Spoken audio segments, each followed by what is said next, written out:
Vamos lá. Eu vou direto ao ponto aqui e depois a gente elabora a discussão a partir disso. Eu tô extremamente em conflito com relação a Alien Romulus. Porque esse é um filme tão legal, tão bem feito na sua abordagem formal, voltada para o suspense e para o terror, e que aproveita de forma tão inteligente os elementos desse universo de ficção científica para criar sequências interessantes ou mesmo trazer temáticas pertinentes, que chega a ser um insulto o quanto esse filme recorre ao maior parasita que parece estar infectando o cinemão americano atualmente, que é o maldito do fanservice. E eu não sou contra o fanservice, inclusive Alien Romulus a princípio parece apostar no tipo certo de fanservice, que seria o resgate dessa vibe, dessa atmosfera do filme original do Ridley Scott, aquele clima claustrofóbico, solitário e opressor.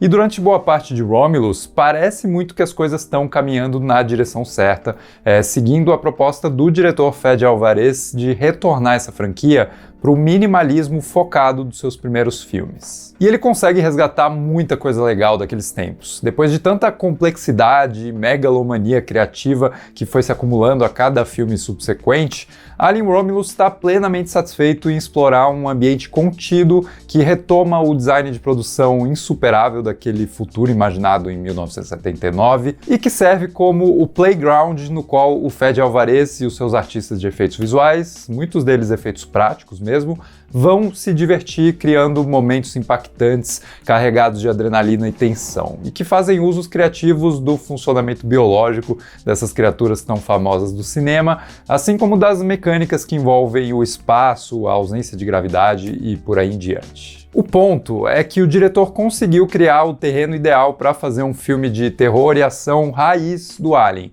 que fosse autossuficiente mesmo que não ousasse tanto. A gente já viu o que significa ser ousado demais dentro desse universo e agora eu honestamente acho que o básico já funcionaria bem demais.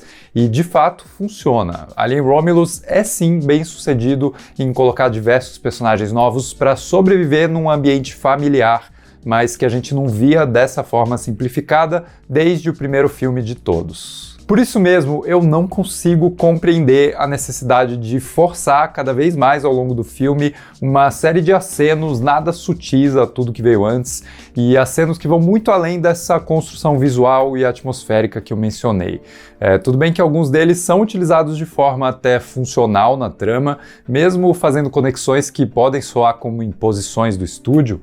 Não fica dúvida alguma de que o Ridley Scott está produzindo esse filme porque as suas ideias mais recentes sobre esse universo estão presentes aqui também, mas eu acho até interessante que Romulus procure abraçar não só os dois primeiros e excelentes filmes da série, o que seria um jeito mais fácil de agradar a galera, né? Mas reconheça também a contribuição dos que vieram depois. Principalmente, e isso foi até surpreendente para mim, mas Prometheus está presente aqui de forma bem substancial na trama que se desenrola ao longo do filme. O grande problema é quando essa vontade de conciliar ideias da franquia toda se converte no mais puro e barato fanservice, trazendo personagens antigos de volta, recriando cenas e momentos específicos dos filmes passados e até roubando frases de efeito famosas dos personagens anteriores, colocando essas palavras na boca dos personagens novos numa tentativa de recapturar a empolgação dessas cenas emblemáticas que a gente já viu antes. E isso passa a acontecer cada vez mais ao longo de Alien Romulus, fazendo com que o final do filme, apesar de parecer trazer algo novo, não faça muito mais do que revestir uma situação já conhecida com um verniz diferente, mas que não diferencia o suficiente esse desfecho dos vários outros que a gente já viu tantas vezes. Mas eu quero detalhar um pouco mais tudo isso, tanto os vários acertos do filme, e o jeito como ele costura ótimas ideias ao redor desses personagens, e também os problemas chatinhos que permanecem corroendo meu interior como ácido rompendo o casco de uma nave. E quem sabe depois desse exercício terapêutico de exposição dos meus incômodos, eu também não me sinta livre e feliz como um pequeno alien que saiu de uma caixa torácica. Então para isso fica o aviso de spoiler, se você ainda não assistiu Alien Romulus, assiste lá e depois volta pra cá. Bom, eu acho importante ressaltar que um dos maiores êxitos do filme está nos personagens principais que comandam a trama. Eu gosto principalmente do fato de a gente ver pela primeira vez uma das muitas colônias humanas que a companhia Weyland-Yutani administra e que surge de um jeito tão decrépito quanto eu sempre imaginei. Esse é um lugar, afinal, onde o trabalho incessante, braçal e nitidamente insalubre vai prejudicando a saúde, a qualidade de vida e a perspectiva de futuro dos seus habitantes. E, nesse sentido, eu adorei o jeito como os personagens muito jovens do filme são situados nesse contexto. Eles são uma geração desiludida e ciente da falta de esperança nas condições dessa colônia. Eles sabem que não existe uma oportunidade de mudança nesses empregos que pertenceram aos seus antepassados, nessa vida que os seus pais viveram até morrerem dos jeitos mais insignificantes possíveis. E mesmo o clima de insatisfação atual dos trabalhadores, que parecem estar prestes a entrar em greve ou algo do tipo, né? Mas não seria suficiente para mudar um sistema que tem oprimido há várias décadas a população que mais se arrisca nessa conquista do espaço. E a solução buscada por eles é a emigração, a mudança de planeta, não muito diferente das pessoas que abandonam suas casas em países economicamente falidos. E só nesse ponto de partida, Alien Romulus retoma de um jeito muito bom esse conflito entre operários e os seus patrões invisíveis, mas injetando um novo fôlego de esperança que existe nessa jovialidade do elenco. Por exemplo, no filme original de 1979, a gente acompanhou trabalhadores já muito calejados que estavam satisfeitos em simplesmente conseguir aumentar o bônus no final do mês, e aqui esse grupo de jovens procura uma mudança muito mais radical e completa para suas vidas, já que eles ainda não aceitaram, né, que a vida nesse universo de Alien costuma ser uma merda mesmo. É o que tenta fazer a Rain, protagonista interpretada pela Cailee Spaeny, que fica frustrada quando seu pedido por uma transferência para um planeta melhor é arbitrariamente negado por uma atendente miserável num balcão, numa cena que me lembrou bastante a prisão igualmente sem sentido do Cassian Andor, naquela que é indiscutivelmente a melhor série de Star Wars. Mas enfim, isso coloca a Rain em movimento para arranjar uma outra forma de sair dessa colônia, e a oportunidade surge quando um grupo de amigos precisa da ajuda do seu irmão, Andy, para tentar saquear uma estação espacial misteriosa que surgiu orbitando esse planeta. Eles querem viajar até um outro lugar que fica a 9 anos de distância, e para isso eles precisam confiscar as cápsulas de criogenia dessa estação, para eles poderem dormir durante todo esse período. E só esse ponto de partida já revela um cuidado muito interessante do roteiro em usar esses elementos estabelecidos do universo de Alien para impulsionar a narrativa. Mas vale comentar também o quão eficiente é a construção desse grupo de personagens jovens, que obviamente não fogem muito do clichê de adolescentes em filme de terror, e até lembram a dinâmica e premissa inicial do Homem das Trevas, também dirigido pelo Fede Alvarez. Mas esses jovens possuem características suficientemente distintas para que as suas ações façam sentido no roteiro e a gente consiga diferenciar um do outro, né? Uma coisa que eu acho que não foi tão bem feita com os personagens secundários de Alien Covenant, por exemplo. Só um parêntese, eu adorei ver o telefone do jogo Alien Isolation, que funcionava para você conseguir salvar o jogo, e quando ele apareceu no filme, eu meio que torci mentalmente para os personagens salvarem o progresso deles, para não perderem tudo que eles fizeram até ali. Mas enfim, o destaque mesmo nessa história toda é a dupla de irmãos formada pela Cailee Spaeny, que está vivendo um ótimo momento depois de Guerra Civil e até Priscila no ano passado,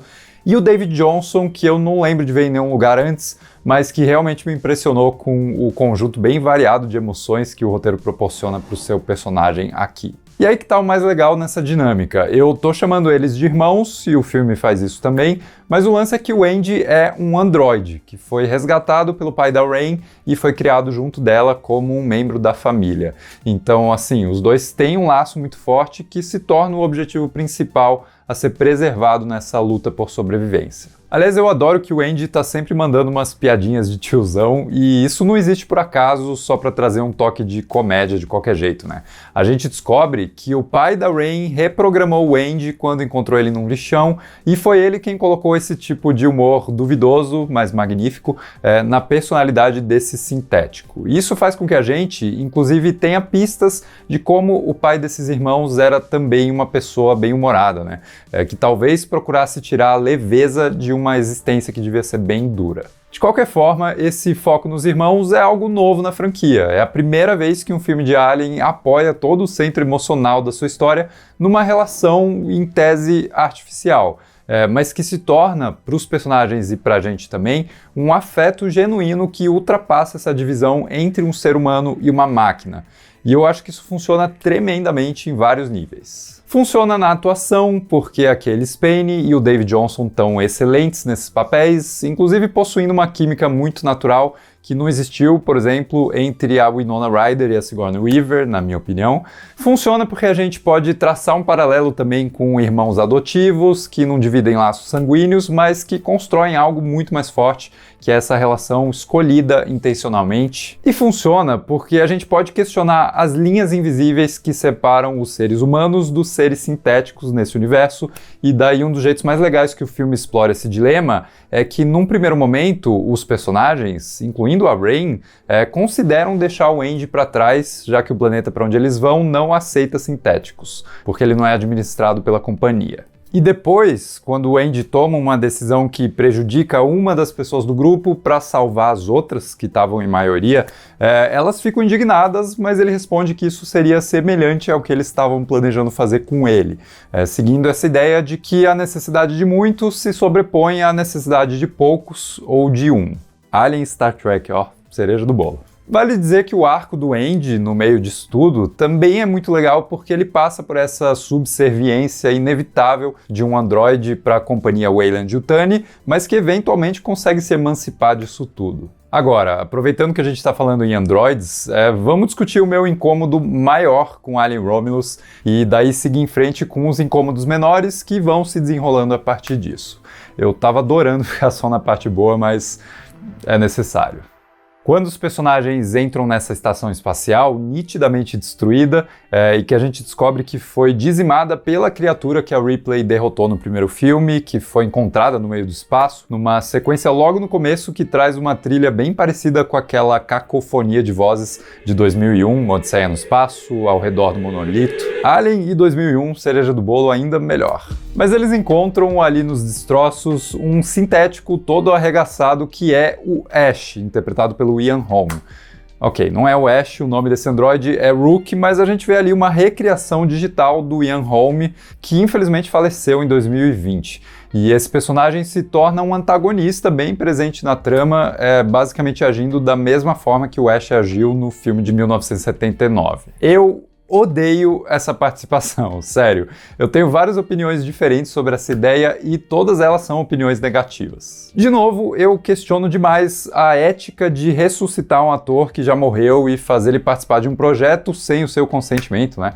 Inclusive, daqui pra frente, eu acho que esse tipo de recriação digital vai servir até como forma de revelar a ganância dessas famílias e empresas que permanecem lucrando com a imagem de um parente que já se foi, né? E não só com aquilo que ele fez em vida, mas com essa imposição de, sei lá, jobs póstumos. Pensando no efeito visual em si, ele tá horrível. Sei lá, os anos continuam passando e esse Vale da Estranheza simplesmente não deixa de existir. Isso talvez seja um sinal de que esse tipo de tecnologia não deveria virar um passe livre para capitalizar em cima da nostalgia de qualquer jeito. E narrativamente, não existe qualquer motivo para você trazer o cara de volta que não seja esse aceno barato para o filme original.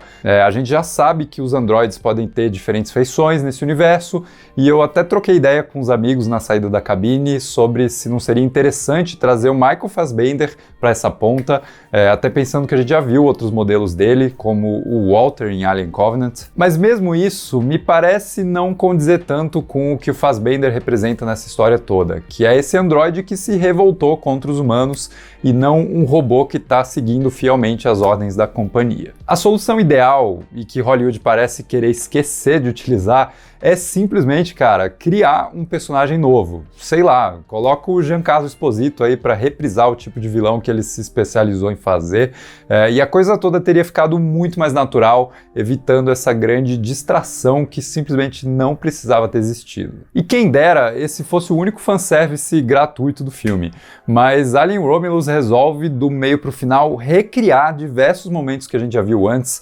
praticamente do jeito que a gente já viu antes. Tem uma versão da cena do Hicks ensinando a Ripley a usar o rifle automático, agora com a Rain e o cara que ela já namorou. Tem o Ash falando, eu não posso mentir sobre as suas chances, mas vocês têm minha simpatia.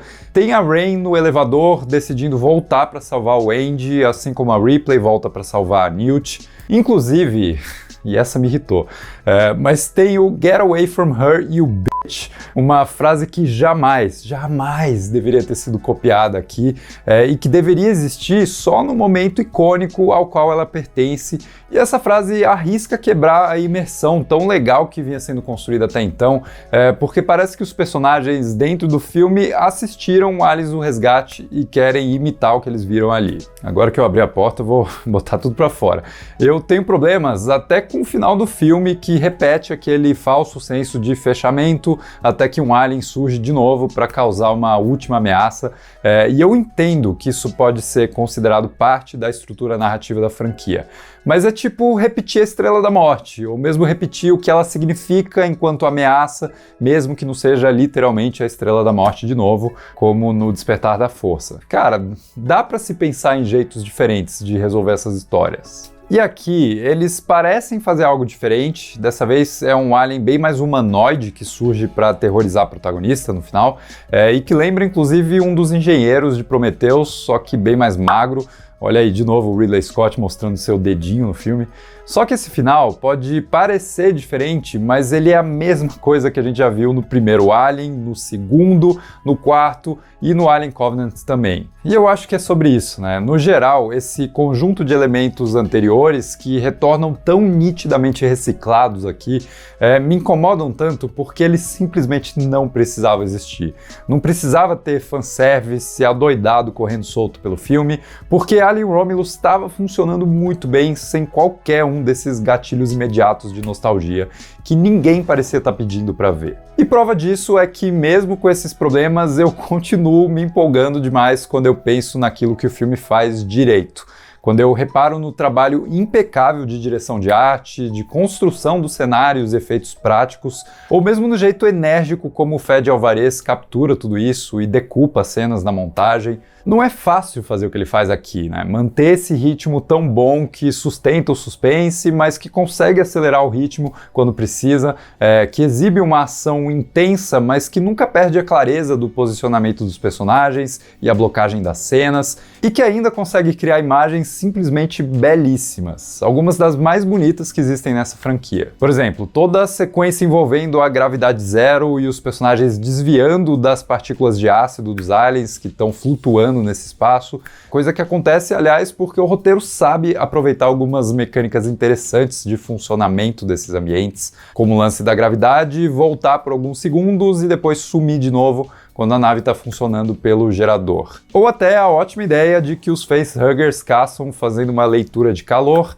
daí os protagonistas mexem na temperatura de um corredor infestado para igualar a temperatura desse ambiente com as suas temperaturas corporais e conseguirem atravessar esse lugar que vira um grande campo minado dos infernos. Nada disso é fácil de se fazer, mas seria fácil evitar essas muletas de fanservice que aparecem pelo caminho.